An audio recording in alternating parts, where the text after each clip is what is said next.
महिलाओं का शोषण भी हो रहा था और प्रधानमंत्री के सामने भी बताने को तैयार हैं, प्रूफ है ऑन कैमरा। तो मैं किसी महिला का नाम नहीं लूँगा, कुछ नहीं बहुत कुछ गलत हुआ है, इसलिए आवाज़ उठाई और आज पूरा देश उस बेटी के साथ में है। कल मैं जंतर मंतर पे ही था।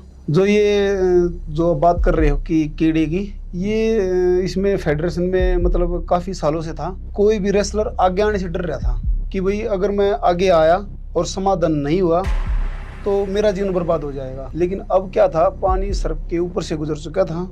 तो जे देश के जितने भी ओलंपिक मेडलिस्ट हैं, भाई बजरंग पुनिया है, विनेश जी हैं, रवि दैया जी है, जितने भी मेडलिस्ट, जितने भी अवार्डी पहलवान हैं, सभी ने इकट्ठा होकर के इस आवाज़ को बुलंद किया है। और आज आप देख ही रहे हैं, फैसला पहलवानों के हक में ही है। पर मैं ये जानना चाहता हूँ थोड़ा और, आपने सब मर्दों के नाम लिए, क्या ये प्रॉब्लम मर्दों के साथ थी? नहीं, मैं लेडीज़ पहलवानों के भी साथ में थी ये। जैसे विनेश जो है वर्ल्ड की पहलवान है, वो उसको देश की हर बच्चा, हर मतलब जन जानता है उसको। वो भी कल जंतर मंतर पे उसकी आंख से आंसू निकले हैं। तो ऐसे ही कोई लड़की मतलब रोड पे बैठ के नहीं रोएगी। कुछ नहीं बहुत कुछ गलत हुआ है, इसलिए आवाज़ उठाई और आज पूरा देश उस बेटी के साथ में है। फेवर भी पहलवानों के हक में जाएगा।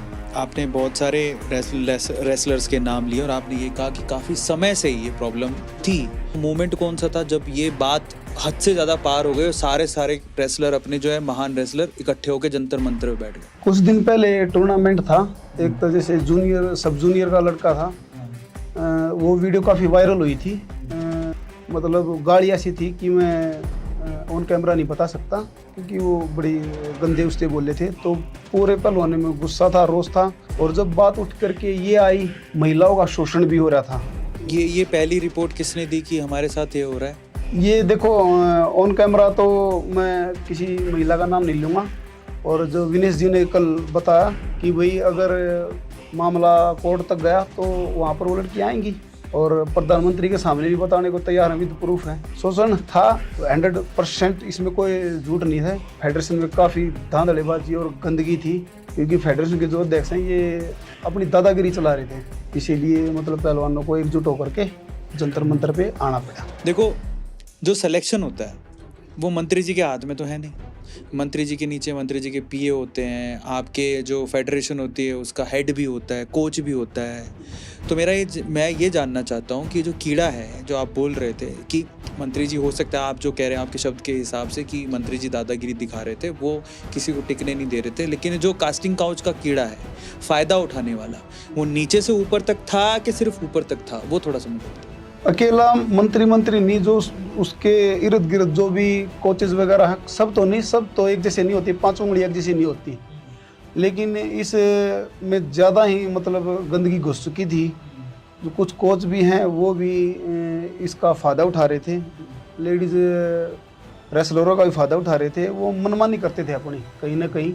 मतलब एक ये होता है ना कि भाई बंदे इस संस्था में, मतलब ऐसे बंदे होने चाहिए कि जिनको जुनून हो कि हमारे देश की पहलवानी को और ऊपर उठा जाए।